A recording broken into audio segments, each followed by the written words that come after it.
Magandang araw sa ating lahat mga kababayan. Welcome back sa ating pagbabalik dito sa RL TV Vlog.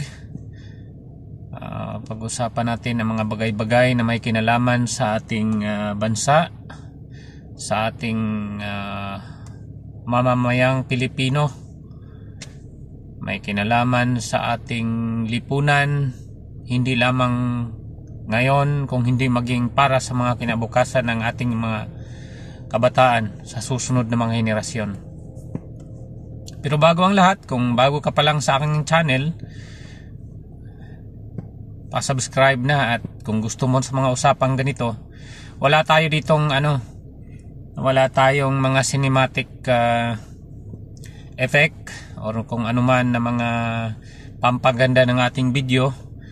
Plain na usapin to at plain na usapan lamang para mas klaro at maiparating natin ng diretsa ang ating mga opinyon, ating mga hinanaing at kung anuman ang ating mga saloobin sa ating bansa. So, mapag-usapan natin sa vlog na to ang aftermath sa nangyaring pasabog ng ating dating Pangulong Duterte at ni Congressman Ungab.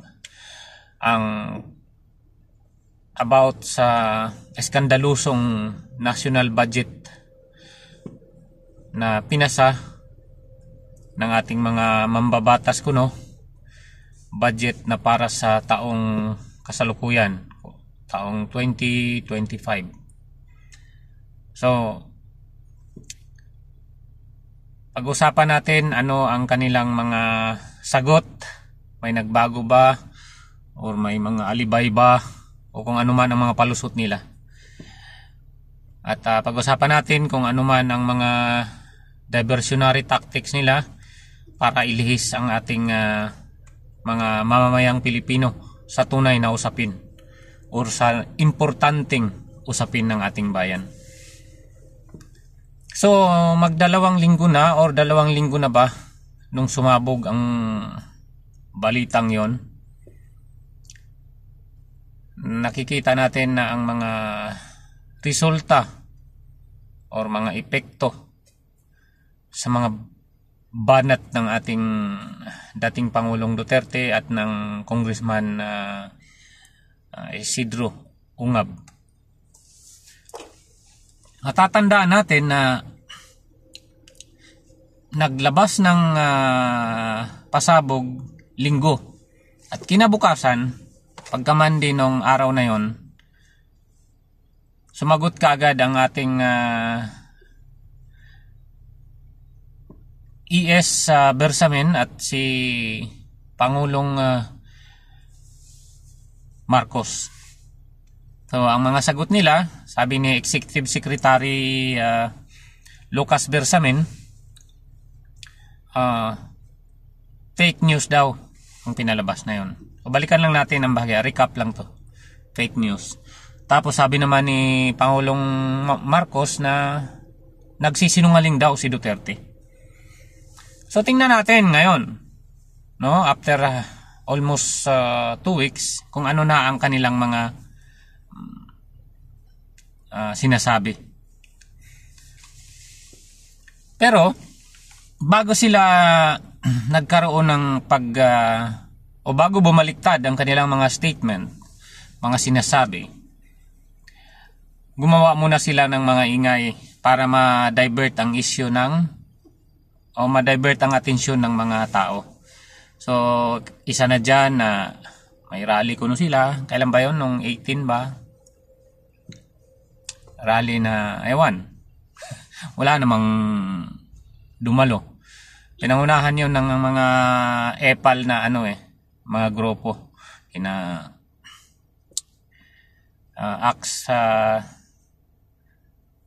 Congressman, no? Mga makakaliwang grupo, kasama sina Trillanes, mga Magdalo, at kung sino-sino pang mga epal lang nandoon. So wala namang impact dahil mabibilang lang naman ang dumalo dahil sa walang kakwenta-kwenta nilang mga pinaglalaban. Isa yon. Tapos another diversionary tactic nila, itong si Boyeng Rimulya, no? Justice Secretary ng administrasyon na to, salita na kung ang ICC or International Criminal Court ay maglabas ng warrant of arrest at idadaan ito through Interpol, pwede daw nilang i-honor or makipag-cooperate sila sa Interpol para dito mahuli mahuli dyan sa Pinas si ex-President Duterte at yan si Bato at kung sino pa man ang kanilang kinasuhan doon sa war on drugs ng previous administration. Okay, so yan yung mga nila sinasabi.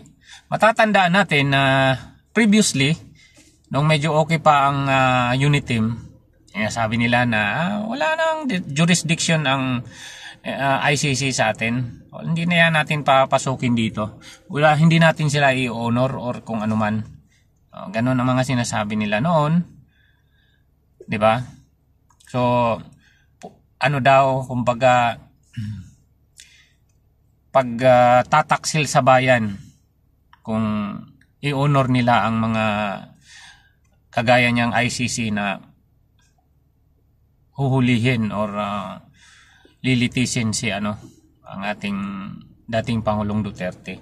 So hindi nila papayagan na mangyari 'yon. Pero ngayon dahil kagusot-gusot na, away-away na ang UNITIM, ganyan na ang mga statement nila. Although alam natin na diversionary tactics nila yan dahil may malaking usapin ang bayan Gusto nila na matabunan ng issue. Siyempre magre-react yan ang mga pro Duterte na mga vlogger, magre-react niya ng mga taong bayan na alam na or mahal ang dating Pangulong Duterte na magre-react sila. So matatabunan ang issue ng iskandalosong budget. Isa lamang yan sa mga tactics nila. Marami. Kunwari, hindi siya kunyari. Talaga namang ginagawa nila dyan sa Congress now, mga congressmen, nakaraan, sila sa Tricom ba or Quadcom, patuloy nilang inuusig or patuloy nilang inimbestigahan si Grijaldo, so Colonel Grijaldo, patuloy nilang iniipit, no? Para tingnan mo nga itong si Barbers, itong sina Ortega, yan sila ang talaga namang gusto nilang halos turo-duro-duruin na nila si Colonel Grijaldo, no? Gusto nilang ipakita or nagpapakitang gila sila na sila ang mga malulupit at mababangis dyan sa Kongreso para lang na mapakita sa sambayanan na sila ang nasa tama, kahit na alam ng mga eksperto na hindi na tama ang kanilang ginagawa. Basta lang makapag-ingay sila in the aid of legislation na wala namang napapala ng taong bayan sa mga drama nila na ganyan. So another diversionary tactics nila na magkaroon ng hearing in aid of legislation dyan sa nung Quadcom noon, ngayon Tricom na lang, may kinalaman sa mga fake news. So ewan ko, kasi ang nangyari si Dan Fernandez, si Attorney Google, sinampahan na ng reklamo ni Attorney Topacio dahil sa kanyang mga inaastang unbecoming being a mambabatas, no? Yung mga ginagawa niya at mga pinapagawa niya doon sa kanyang mga inimbestigahan or sa kanilang mga iniimbestigahan na labag na sa batas, labag na sa karapatan ng resource person, at masyado na silang kumbaga hinihigitan pa nila ang mga judge or mga attorney dahil sa kanilang mga pinanggagawa. So ilan lamang yan sa mga diversionary tactics nila. Ngayon, ano na ang nagiging sabihin na natin na nagbago na ba ang pananaw o mga sinasabi nitong administrasyon na to na may kinalaman dyan sa national budget na iskandalo? So napanood ko ang interview ni Executive Secretary Lucas Bersamin. Masyadong parang nakakaloko ba? Di mo alam kung bangag na rin yan dahil siyempre Executive Secretary. Nakakabangag daw yung yung laging puyat or kung ano man ang tinitake nila dyan. Kasi naturingan mo na dating siya sa Supreme Court, isa sa mga mahistrado. Pero ang mga statement niya parang na lang, may mana lang sila. Kasi una sinabi niya na nagpipake news si Duterte. Ngayon sinasabi nila na hindi namin kasalanan kung mayroon mang blanco dyan sa BICAM report. So pag sinabing hindi kami may kasalanan, that means inamin niya na meron at meron talagang may kasalanan at meron talagang anomalya. Di ba? From that point pa lang. So kumusta naman yung sinabi mo na nag-fake news si dating Pangulong Duterte? Nakalimutan mo na? Bigla ka ngayon kakambyo ng mga ganyang statement? Sinasabi mo na hindi ninyo kasalanan. Naghuhugas kamay kayo, ganon. Hugas kamay na lang. Dahil alam ninyo na nagagalit na ang taong bayan at napatunayan ninyo na totoo na mayroon ngang mga milagro na ginagawa ang BICAM na report, which is yun yung basihan sa national budget. Ngayon,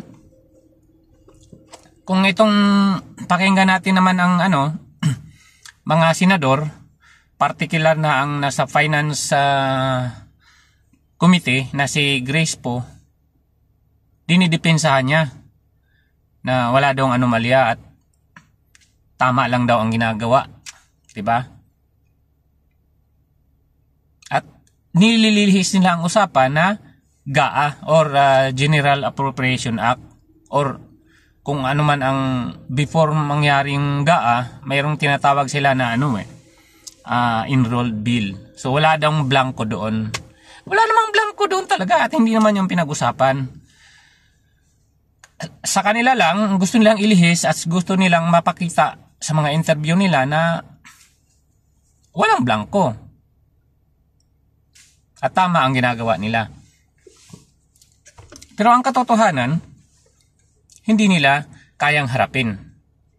'Di ba? Kasi nga kahit ito si Senate President Chis Escudero, ano ba sabi niya? 'Di ba? Binatikos din niya si Duterte na sinungaling daw o ano man yung sinasabi niya, hindi tama ang sinasabi ni Duterte. At sinabi pa niya na, sina-challenge pa niya na kung meron kayong nakikitang anomalya, di paano ninyo sa Supreme Court, pakasuhan ninyo. Ba't kayo magsasabi ng ganyan? Akala ko ba walang mali, walang ginagawang kababalaghan? Ba't ninyo i-challenge ang ngayon? Pero meron ng may bumili na sa challenge na yan Yung mga ilang abogado na marunong talaga sa batas, magsasampa sila ng kaso about dyan. So, ngayon ang problema is ganito. Ang budget ng Pilipinas sa 2025, maraming nakakaalam na may anomalya. At halos lahat na mga nakikiusyoso, nakikisawsaw, which is karapatan naman namin dahil yan ay may kinalaman sa kinabukasan ng bayan. So kagaya namin ng mga vlogger, sikat man o hindi, mga nagsisimula pa man o hindi, alam namin na mayroon talagang problema ang bayan at malaki talaga ang problema ng bayan dahil dyan sa mga pinagagawa ninyo na mga kababalaghan.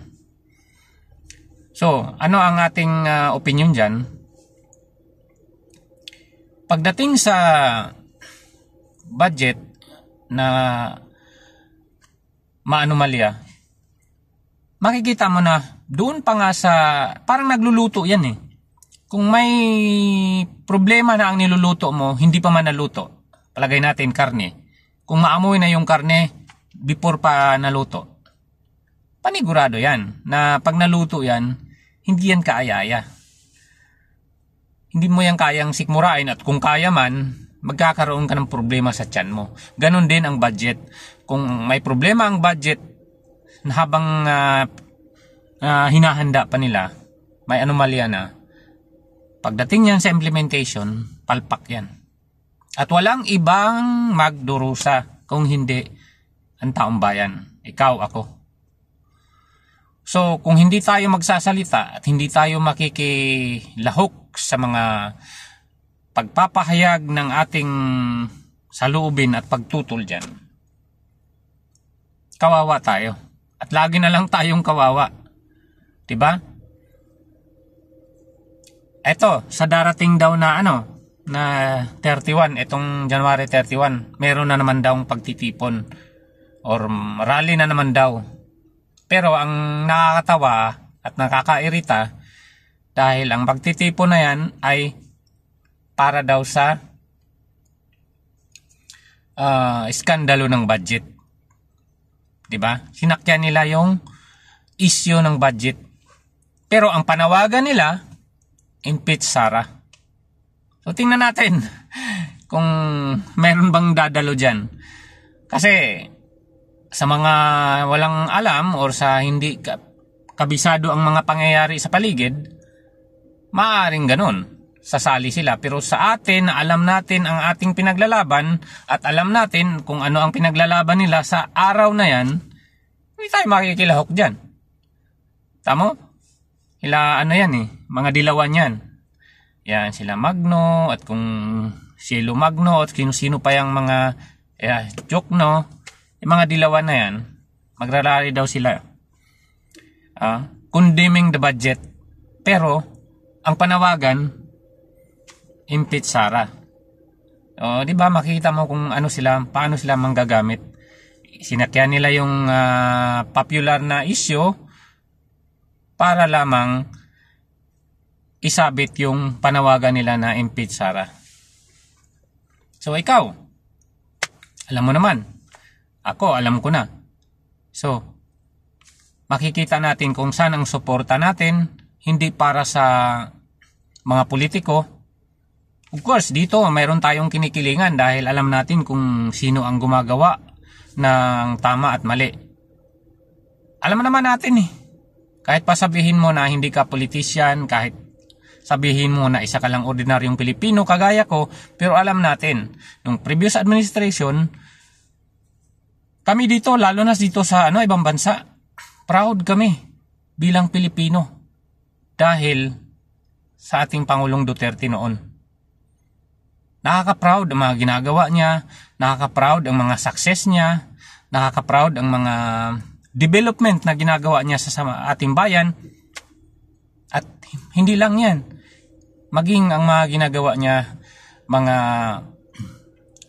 polisiya niya, panglabas ng ating bansa.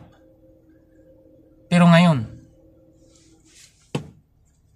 nakakadismaya na. Nakakadismaya magiging Pilipino kung ganyan klase mayroon tayo na administrasyon. Hindi lamang ang administrasyon na mga binibitawang salita, bangag, walang kaayos-ayos, parang halo, walang laman. Yan ang obserbasyon ko. At hindi lamang ako, maging ang karamihan sa atin. Mayroon tayong ganyang mga politician, congressman, senador na niluloko lang tayo. My God. Pinaikot-ikot lang tayo, nililihis ang usapan. Nakakadismaya. So sad. Pero ganun pa man, hindi tayo nawawala ng pag-asa. Lalo na ngayon na mayroon tayong hawak na alas. Dahil eleksyon ngayon eh. Kailangan nating pumili. Huwag na nating ibuto yung mga dyan, trapo, yung mga lumang nandyan na sa Senado. Mga luma ayon nila sa Lacson, sina Soto, sina Villanueva, yan yung mga yung nakaupo ngayon na sila Villanueva, Gatchalian, o sino pa yung mga re-electionist dyan, huwag na natin yung ibuto. Wala naman silang silbi talaga. So doon tayo sa mga bagong mga bago at higit sa lahat inendorso ng ating dating Pangulong Duterte. Yun ang ating magagawa sa ngayon. So hanggang sa muli, maraming salamat sa inyong pag-subscribe, pag-like, pag-share at pag-comment sa aking YouTube channel. Maraming salamat. Hanggang sa muli. Bye-bye.